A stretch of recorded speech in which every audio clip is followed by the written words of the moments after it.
Question number 21 लिहिलाय का? What is the question number 21? MNAOB.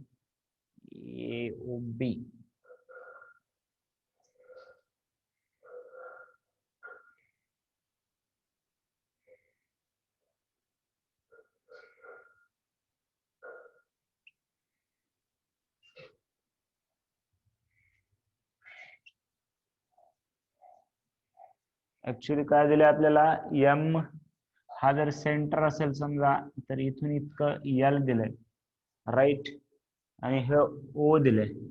So we have to find the segment MN is a chord circle with centre M. MN दिलेलं आहे 25. L is a point on the chord such that ML is equal to 9. बघा ML is equal to 9 आहे, हे total 25 दिलेलं आहे.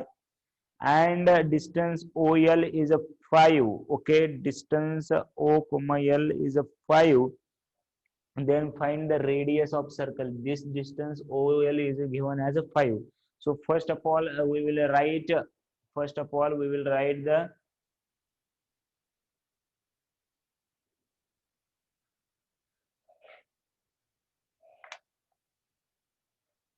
just 1 second.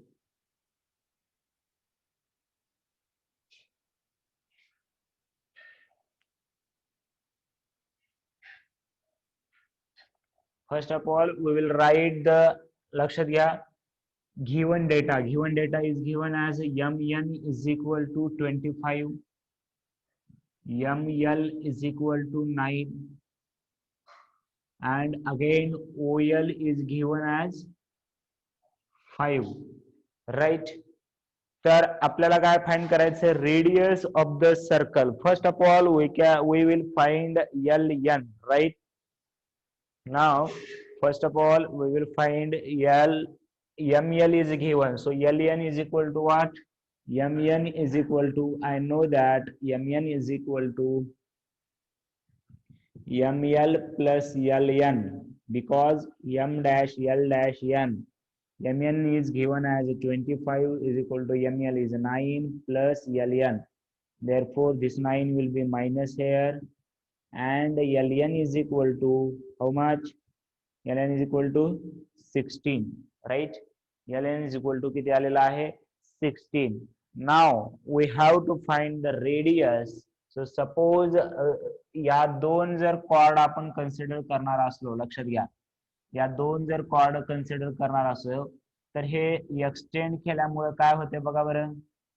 Extend केल्यामुळं काय होते सांगा. हे एक्सटेंड केल्यामुळे हे एवढं तर आहे LO, राईट. कोणता थेरम वापरता येईल? दोन कॉर्ड आहेत ज्या की इंटरसेक्ट व्हायला आहेत, बघा बरं. दोन कॉर्ड आहेत ज्या की इंटरसेक्ट व्हायला internally. So we know that the property of intersecting chord internally. Is it correct? Right? So याच्यामध्ये पहा, लक्षात घ्या, पहिल्यांदा आपण काय करूया की this will be, काय करूया आपण याच्यामध्ये, हे जर समजा आपण एवढा जो डिस्टन्स आहे तो x घेतला, राईट. हा जो डिस्टन्स आहे तो जर मी x घेतलेला आहे,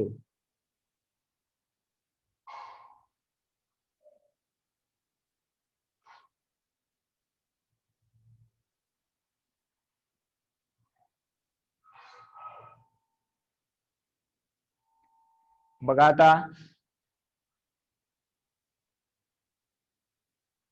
आवाज येतोय का माझा? क्लिअर आवाज येतोय का? मला वाटतं तुझ्याकडून नेटवर्क प्रॉब्लेम असेल.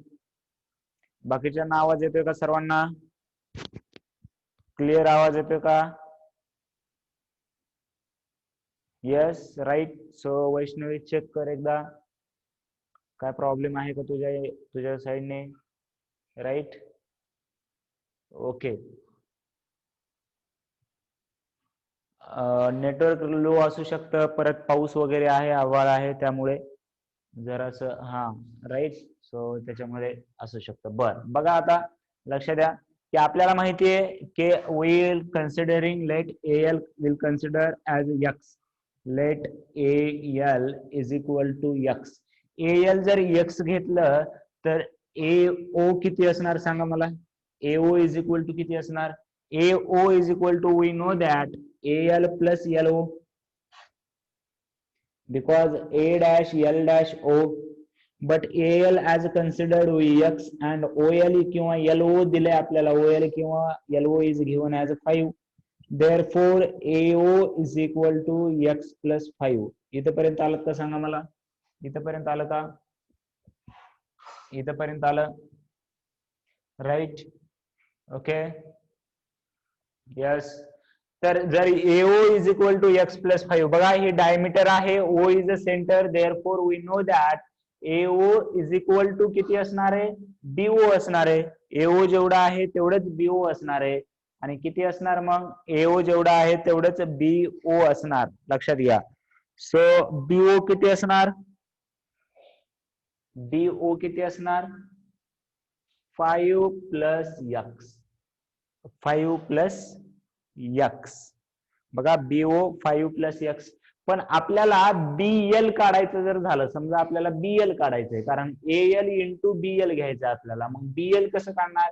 BL is equal to I know that BL is equal to BO प्लस OL. बघा बरं. B dash O dash L. BO is given as म्हणजे आपल्याला लेट कन्सिडर केलंय 5 plus X. OL is given as 5. Therefore, BL is equal to 10 plus X. Now we know AL part. We know BL part by using property of internally division of chord. By using property of internally division of chord. Internally division of chords. काय असतं कोण सांगेल मला. Internally division chords कसं करणार आहोत. Internally division chords बघा ही एक कॉर्ड आहे आणि ही एक कॉर्ड आहे and this is a point of intersection. So how we will write. कसं करायचं माहिती आहे तुम्हाला. राईट. इंटरसेक्टिंग कॉर्डची प्रॉपर्टी पाहिली आपण. प्रूव्ह पण केला होता theorem. So ML into LN is equal to AL into LB. आठवते का बघा बरं. राईट आहे का बघा. यस. बघा परत एकदा AL इंटू LB अशा जर दोन कॉर्ड इंटरसेक्ट करतायत तर काय करतो आपण. बरोबर आहे का. तर त्याचप्रमाणे जर मी घेतलं AL into LB is equal to ML into LN. AL किती घेतलंय आपण X इंटू LB किती घेतलंय BL किंवा LB आलेला आहे 10 प्लस X. ML किती येतंय. ML येतंय 9 इंटू LN किती येतंय. LN बघा आपण इथंच काढलंय. LN येतंय 16. सो हे जर मल्टिप्लाय केला 10X plus X square is equal to हे येणार 144. ओके. तर बघा आता क्वाड्रॅटिक इक्वेशन तुम्ही सॉल्व्ह करू शकता का. हे क्वाड्रॅटिक इक्वेशन सॉल्व्ह करायचं. X square plus 10X minus 144 is equal to 0. बघा लक्ष द्या. परत एकदा रिपीट करतोय मी. पहा लक्ष द्या की याच्यामध्ये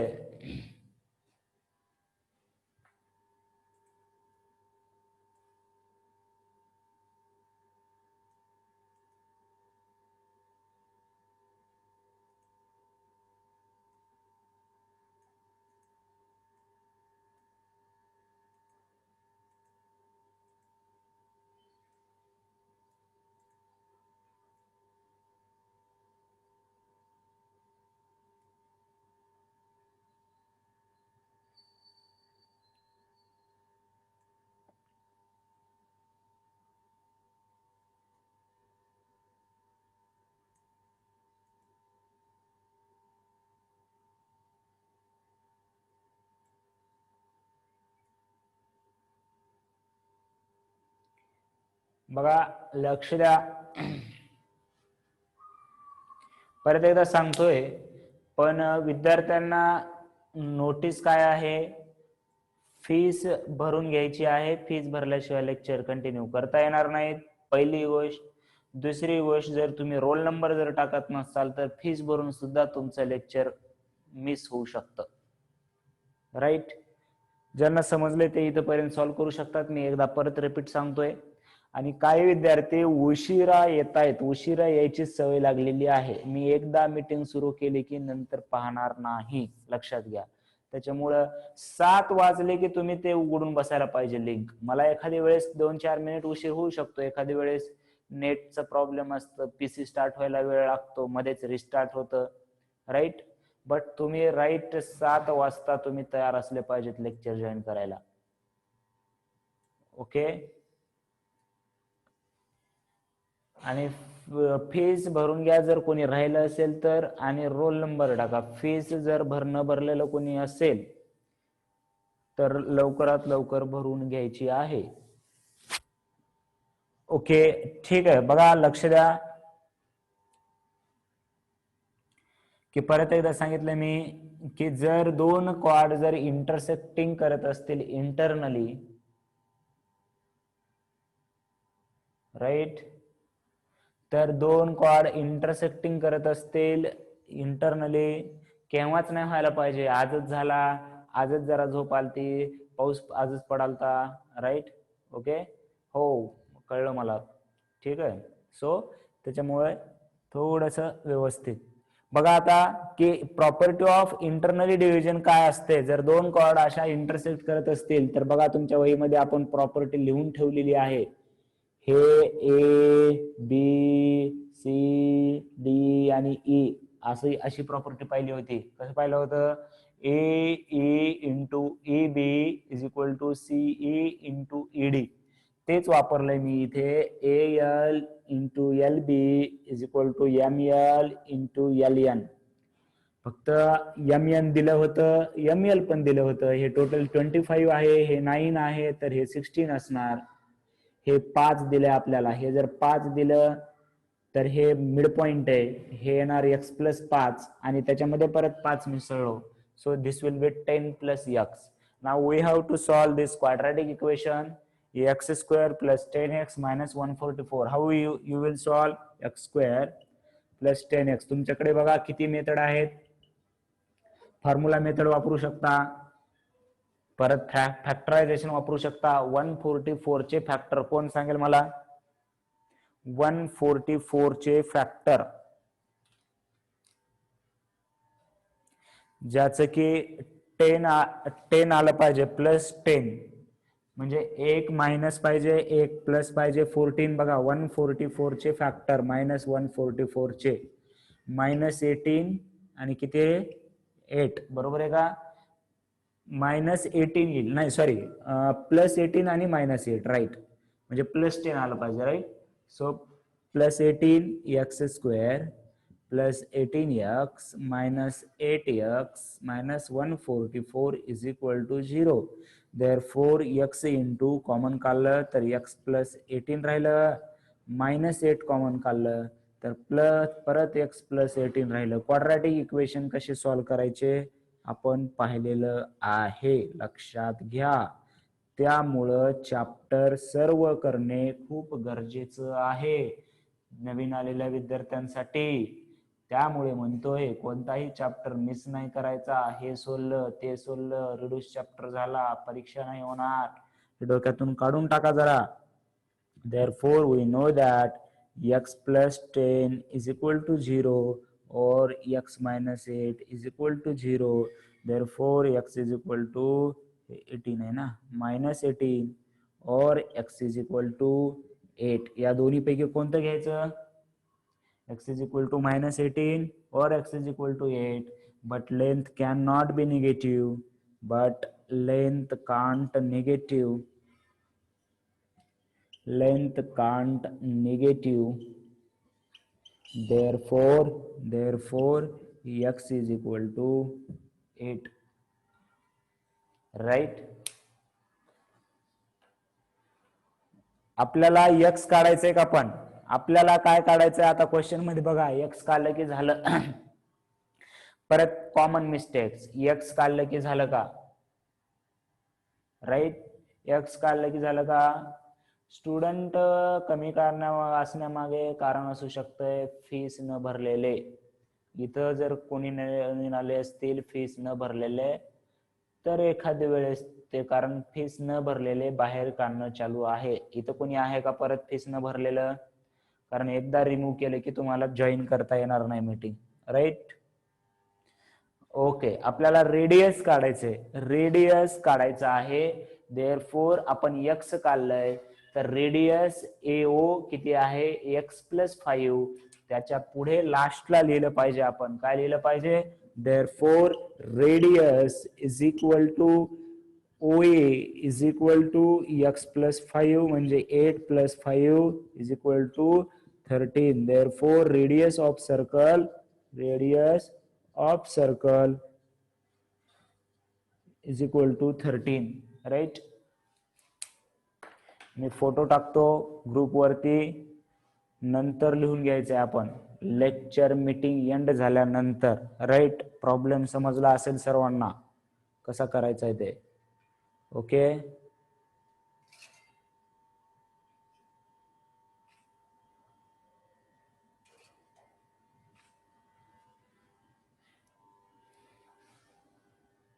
ओके ठीक है, चलो next problem 22 again out of syllabus, it is reduced syllabus. चला मला कोणता आहे सांगा मला जरा, प्रॉब्लेम सेट मधले मी मार्क केले नाहीत. 23 सिलेबसला आहे का, 23 सिलेबसला आहे का. सर्कलचे रिड्यूस्ड सोडवू नका, कारण ते पार्ट आपण घेतला पण नाही आणि कामाचा पण नाही. पुढे म्हणतोय, आता तर परीक्षा तर नाहीच, पुढे.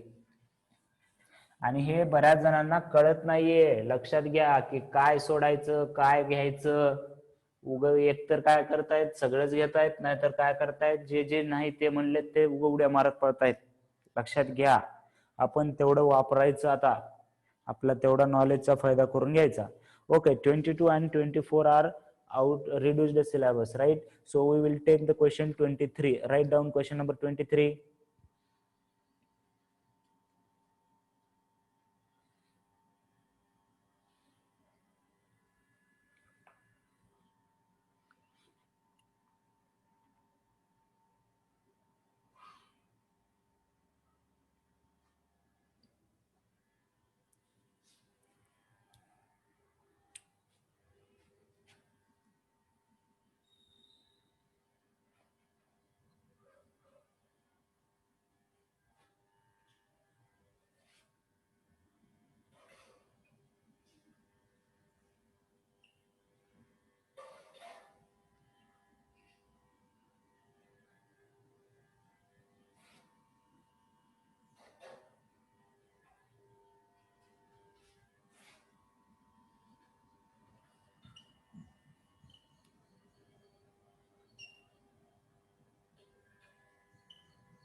डायग्राम मी व्यवस्थित आली नाही मला.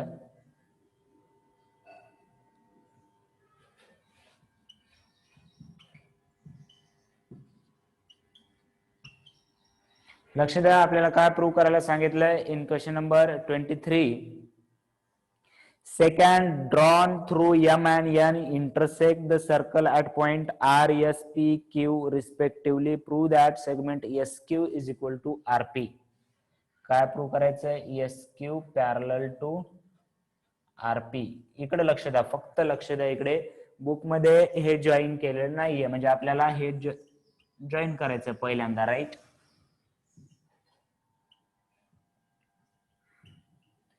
बघा लक्ष द्या, एकदम सिंपल ह्याच्यामध्ये सांगतो मी, फंडामध्ये, सिंपल फंडामध्ये बघा सांगतो, कळते का बघा. आपल्याला दोन या लाईन पॅरलल प्रूव्ह करायच्या आहेत, या दोन लाईन पॅरलल प्रूव्ह करायच्या आहेत, बरोबर आहे, राईट. तर आता मला एक सांगा,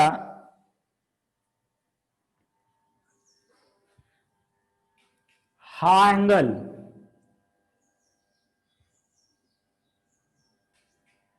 हे 1 देतो मी, हे 2 देतो आणि हे 3 देतो. राईट. मला माहिती आहे बिकॉज ऑफ, पहा जर एवढा सर्कल जर घेतला मी, एवढा जर सर्कल घेतला, फक्त एवढा जर सर्कल घेतला बघा, तर हा जो आहे क्वाड्रिलॅटरल बघा, quadrilateral RMNP is a cyclic quadrilateral, is a cyclic quadrilateral.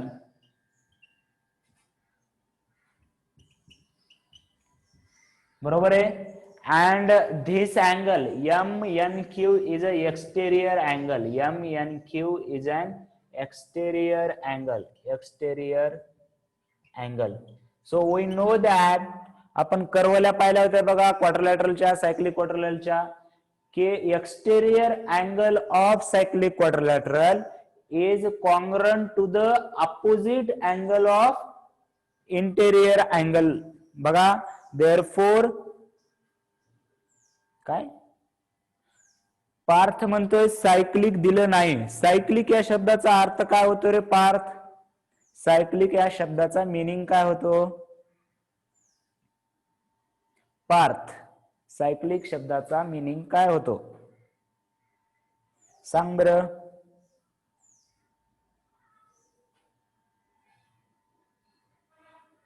Cyclic शब्दाचा अर्थ अपोजिट होतो, 180 असतो. सायक्लिक म्हणजे काय? सायक्लिक क्वाड्रिलॅटरल म्हणजे काय?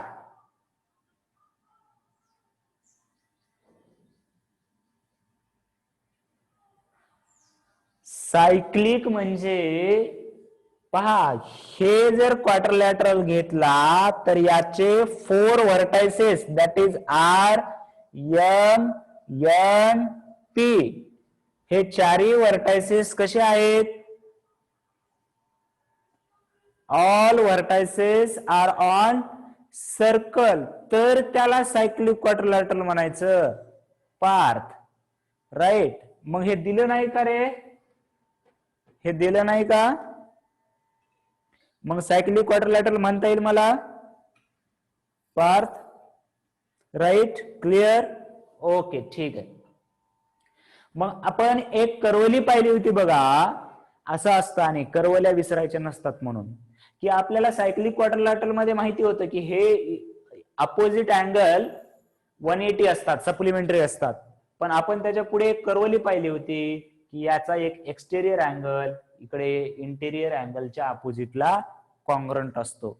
Therefore right, so angle I can write that angle PRM is congruent to angle MNQ because reason काय आहे? हा एक्सटेरियर अँगल आहे.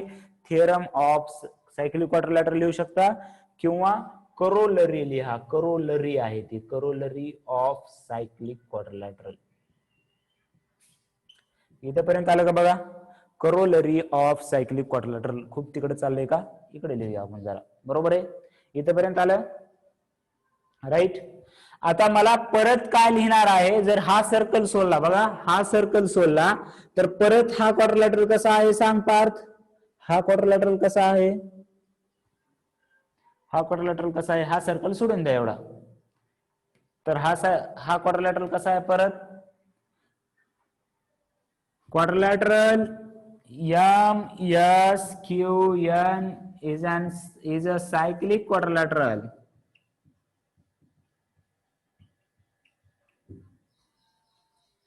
Right.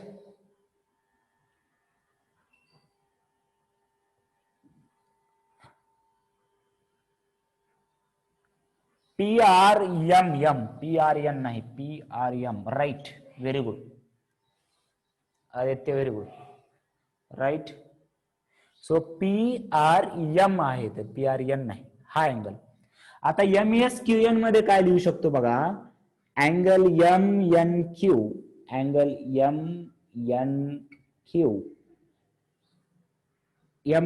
MNQ plus angle MSQ plus angle MSQ is equal to किती लिहायला पाहिजे? Is equal to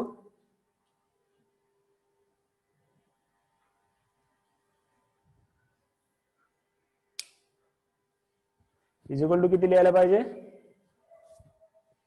right 180 because opposite angles of cyclic quadrilateral. इतर reason काय लिहिणार आहे मी, theorem of cyclic quadrilateral, theorem of cyclic quadrilateral, theorem of cyclic quadrilateral. बघा काय लिहिलं मी reason, theorem of cyclic quadrilateral.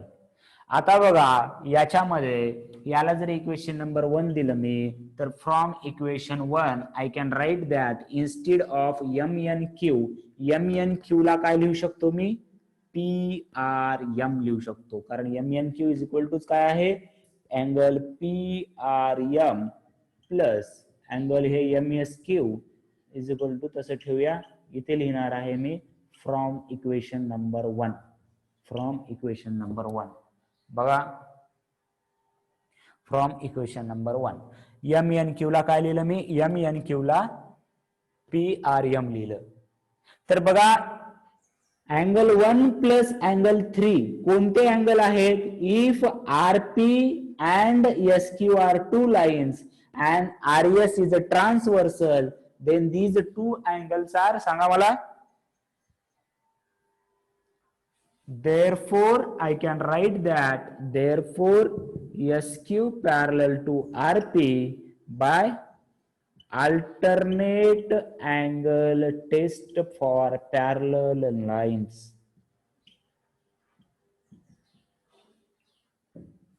Right? Sorry, alternate नाही, असं का व्हायला आज, इंटेरियर, सॉरी बाय मिस्टेक झालं, राईट, इंटेरियर. ओके, कारण इंटेरियर अँगलची सम किती आहे, 180 आहे. जर असं असेल इंटेरियर अँगलची सम जर 180 असेल तर we can write that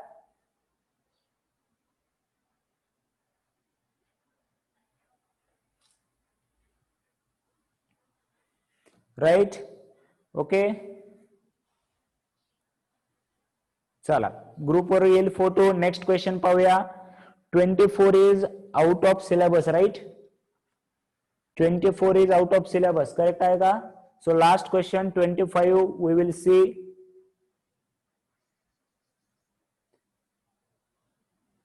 right, and then our chapter will be done, right. परत एकदा पहा. शॉर्ट मध्ये सांगू का तुम्हाला, शॉर्ट मध्ये सांगतो. एवढं काय अवघड आहे रे हा क्वेश्चन. बघा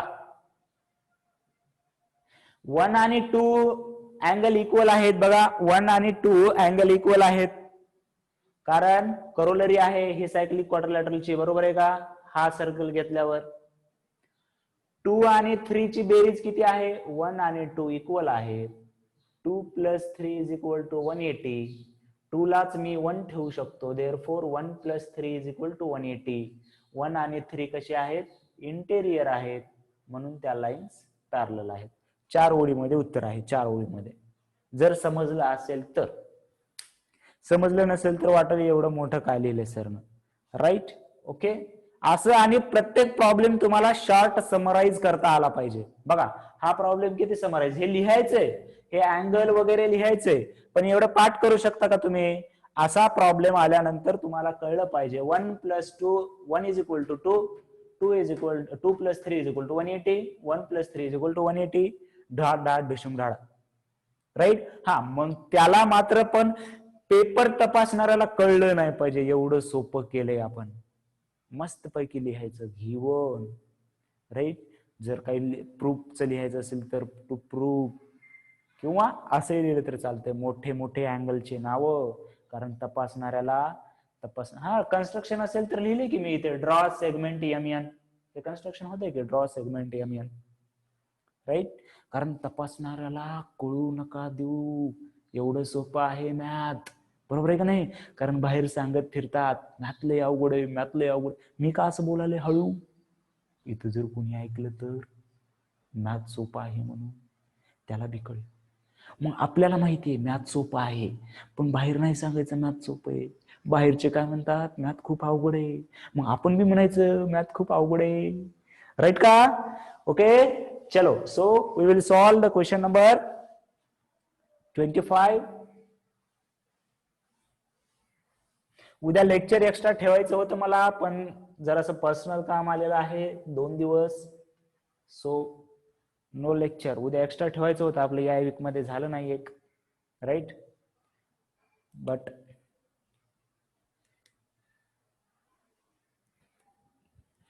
ठीक आहे. चलो, क्वेश्चन नंबर 25 बघा. परत ऑर्थो सेंटर म्हणजे माहिती आहे का तुम्हाला? ऑर्थो सेंटर म्हणजे आणि इन सेंटर म्हणजे काय? मला एकदा डायग्राम काढू द्या. ऑर्थो सेंटर आणि इन सेंटर.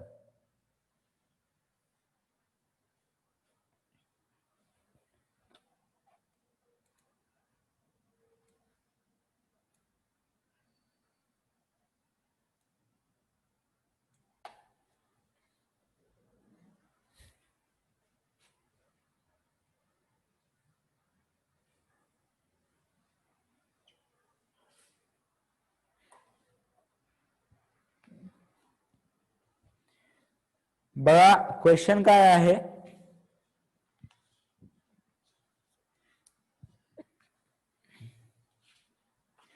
क्वेश्चन काय आहे पहा.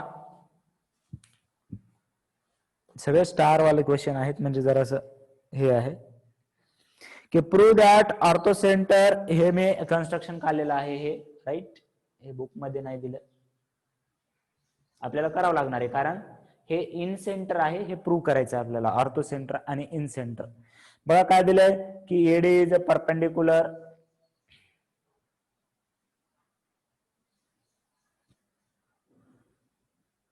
राईट. ऑर्थो सेंटर म्हणजे अल्टिट्यूड काढल्यानंतर इंटरसेक्ट होणारा पॉइंट, त्याला ऑर्थो सेंटर म्हणतात. अल्टिट्यूड काढल्यानंतर इंटरसेक्ट होणारा पॉइंट जो आहे त्याला ऑर्थो सेंटर म्हणतात. आणि इन सेंटर काय कशाला असतं? इन सेंटर कशाला म्हणतात सांगा? इन सेंटर मीटिंग रिजॉईन करायची आहे, मीटिंग रिजॉईन करायची आहे, right. I will start meeting again.